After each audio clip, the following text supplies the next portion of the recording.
Во периодот 2016-2020 во државната каса се слеале 32,5 милиони денари помалку од очекуваните концесиски надоместоци за минерални суровини.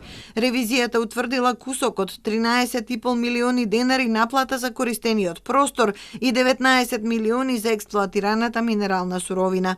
Затезната камата им е простена. Тројца од четворица испитани концесионери ги прошириле своите активности на 25.000 квадратни метри повеќе од дозволеното. Не се прикажува надоместок за сребро во олово-цинковиот концентрат.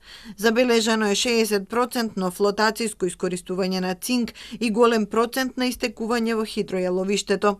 По укажувањето на ревизорите, дополнително се уплатени 10 милиони денари.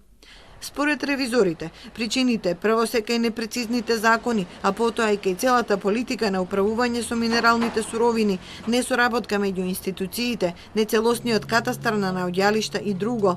Концесионерите не се должни да доставуваат пресметки за продадените количества и да го усогласуваат надоместокот со нив, а нема влијание и дали се искористува повеќе од една суровина.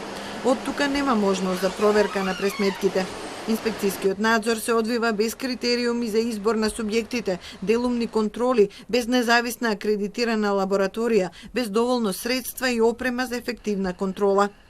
Заводот за ревизија дава серија препораки за подобрување на состојбите, подобра правна и институционална поставеност, можност за одземање концесија доколку не е платен надоместокот, но и одземање на суровина и на опрема со која се врши експлоатацијата. Конечно, потребен е подобар механизам за надзор и контрола на целата постапка, почнувајќи од поднесувањето елаборат и потребни документи до справувањето со отпадот, посебно ако е опасен по животната средина.